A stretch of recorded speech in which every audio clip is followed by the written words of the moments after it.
The new year arrived with a crisp, stinging cold that seemed to freeze the very breath in one's throat.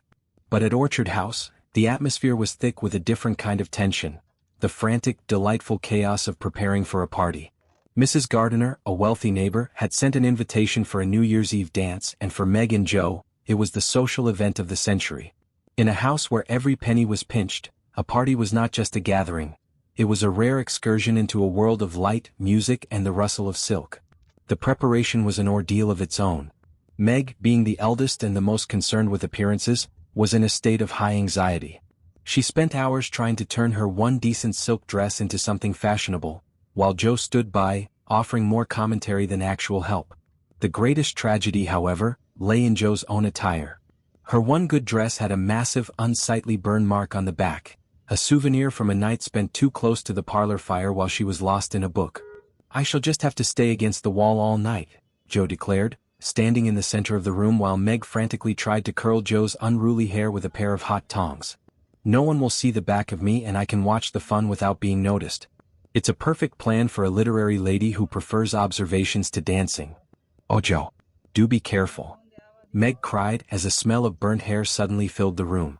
"I've singed a whole curl right off. What will you do now?" "Pins, Meg." "Pins can hide a multitude of sins," Joe laughed, looking at the charred remains of her hair with complete indifference. To Joe, a lost curl was a small price to pay for the chance to escape the house and perhaps find some inspiration for her next story. When they finally arrived at the gardener's mansion, the contrast was staggering. The house was ablaze with hundreds of wax candles, the air heavy with the scent of hothouse lilies and expensive perfumes. A small orchestra played in the gallery, the violins weaving a melody that made Meg's heart dance before her feet even touched the floor. She was soon swept away by a young gentleman, her face glowing with the sheer joy of being young and admired. Joe, true to her word, retreated to a deep, curtained alcove. She stood with her back firmly against the wall, her hands tucked behind her to hide her ink-stained fingers and her burnt dress. From her hiding place, she watched the swirling gowns and the polished boots, feeling like an outsider in a glittering dream. But she wasn't alone for long. "I say, it's rather dull standing about, isn't it?" a voice whispered from the shadows of the next curtain. Joe started, nearly tripping over her own hem. She turned to find a tall, slender boy with curly black hair and eyes that seemed to hold a permanent spark of mischief. It was the Lawrence boy, Laurie. He was dressed in a fine velvet coat, yet he looked just as restless and uncomfortable as Joe felt. "I didn't think anyone was here," Joe said, her shyness momentarily forgotten in her surprise. "Are you hiding too?" "In a way," Laurie replied with a shy grin. "I don't know many people here and my grandfather insisted I come to socialize. I'd much rather be at home with my books or my piano." "And you? Why are you pinned to the wall like a butterfly in a museum?" Joe hesitated, then laughed, a loud, unladylike sound that made a few passing dowagers turn their heads in disapproval. "If I move you'll see why. I've burnt a hole in my dress as big as a dinner plate, and Meg will have a fit if I disgrace the family." Laurie didn't mock her. Instead, he stepped into the alcove with her, effectively shielding her from the rest of the room. "Then we shall hide together," he said. "Tell me, Joe March, for I know who you are, I've seen you through the hedge, what does a girl like you do when she isn't burning her dresses?" For the next hour, the party raged on outside the curtains, but inside the alcove, a world was being built. They talked of books, of music, and of the loneliness that comes from being a dreamer in a practical world. Laurie spoke of his life in Europe, of the grand cathedrals and the cold, lonely schools, and Joe spoke of her desire to write something that would live forever. It was a meeting of two spirits that were equally wild and equally misunderstood. "I like you, Laurie," Joe said plainly, her gray eyes meeting his dark ones. "You don't talk nonsense like the other boys. You talk as if you have a soul.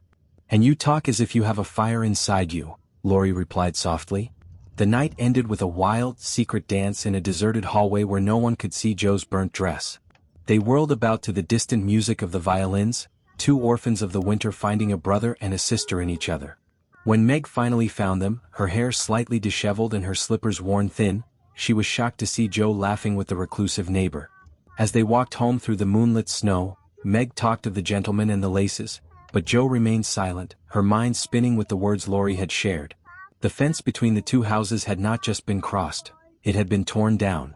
But as the new year began, a new shadow was forming.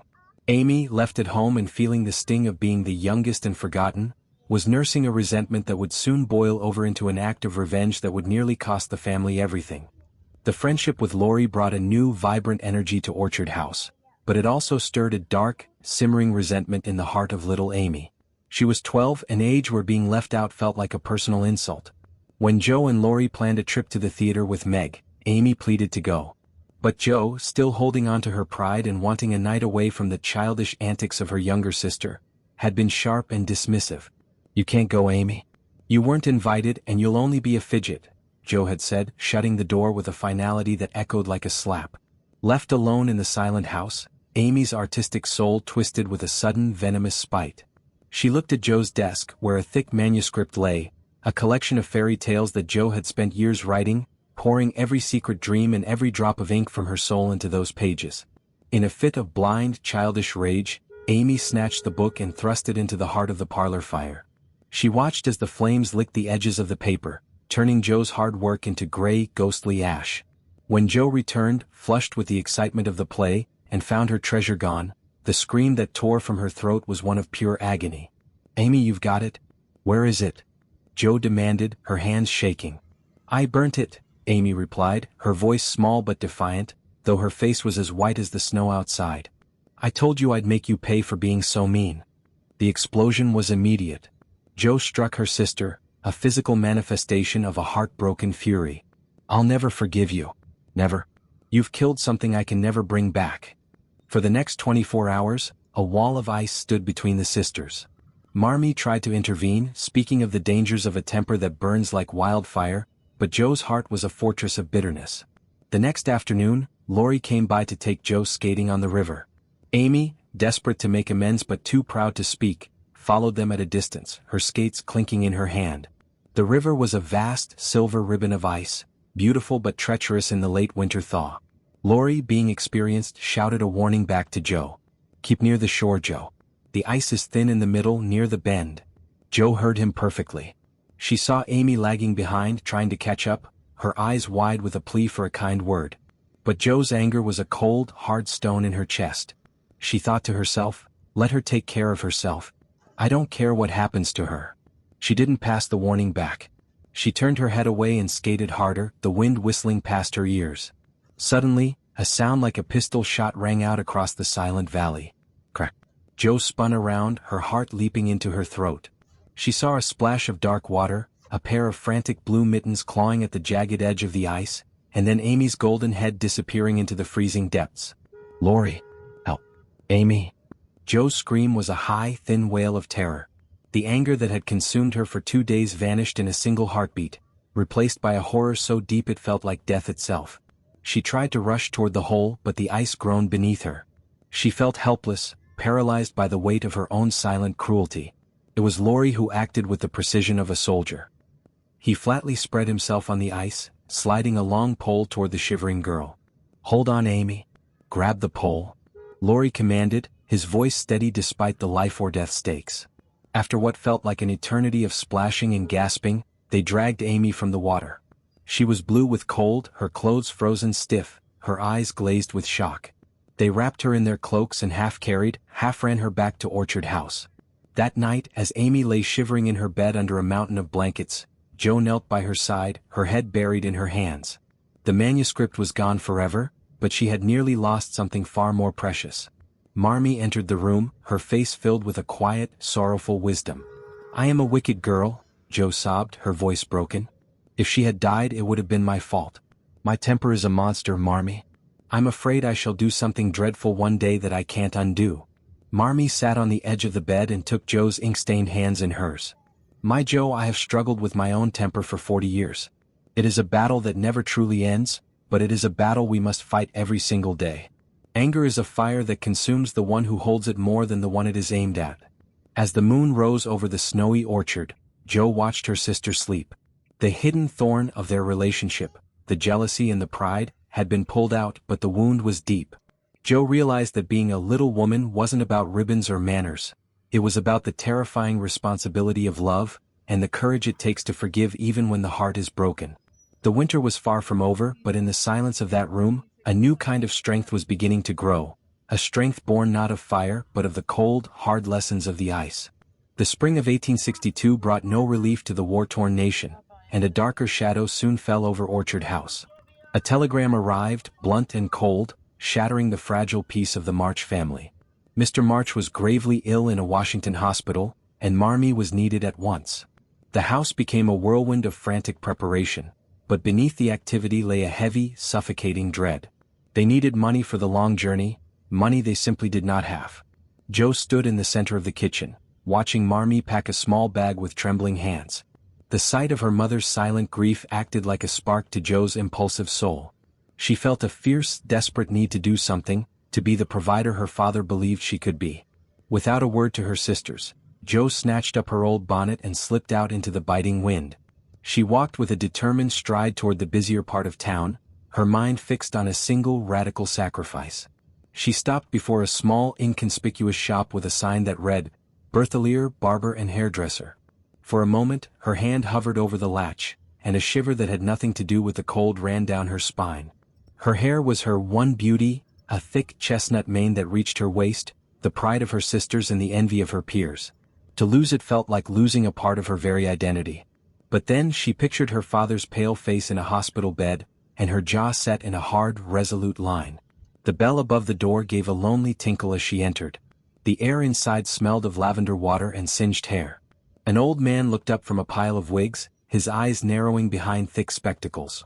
"I want to sell my hair," Joe said, her voice clear and steady, though her heart was drumming a frantic rhythm against her ribs. The barber gasped, his fingers reaching out to touch the magnificent braid that Joe had uncoiled. "It is a sin to cut such silk. But the war has made everything scarce. I can give you $25 for it." "Take it," Joe replied, sitting in the high chair and closing her eyes tight. She felt the cold slide of the shears against her neck, the rhythmic snip snip snip that sounded like the ticking of a clock counting down the end of her childhood. One by one the heavy warm coils of hair fell into her lap. When she finally opened her eyes and looked in the mirror, a stranger stared back, a thin boyish girl with short jagged tufts of hair that made her look vulnerable and small. When she returned to Orchard House and revealed her secret, the room fell into a shocked, reverent silence. Amy shrieked, Meg wept, and Beth knelt by Joe's side, stroking the short stalks of hair with a tenderness that broke Joe's heart. But it was Marmee's look of profound, tearful pride that made the sacrifice worth it. The $25 was clutched in Joe's hand, a small fortune earned through the loss of her crowning glory. "My dear brave girl," Marmee whispered, pulling Joe into a tight embrace. "You have given him more than money. You have given him your heart." That night, after Marmee had departed for Washington and the house felt hollow and strange, the sisters huddled together in one bed. Joe lay awake long after the others had fallen into a restless sleep. In the dark, the reality of what she had done finally crashed over her. She buried her face in her pillow, suppressed sobs shaking her shoulders as she felt the cold air where her warm hair used to be. "Joe dear, what is it?" Meg whispered, waking at the sound. "Are you crying for father?" "No," Joe sobbed, her voice muffled and raw. "Not for father. I'm crying for my hair." It was a moment of pure human honesty. Even in her heroism, she was still a girl, still prone to vanity, still feeling the sting of her loss. But as the sun began to rise on a new morning, Joe sat up and wiped her eyes. She looked at her guidebook, the little crimson volume, and felt a quiet strength returning to her. She had conquered her bosom enemy of vanity in a way that would have made her father weep with joy. The little women were no longer playing at being pilgrims.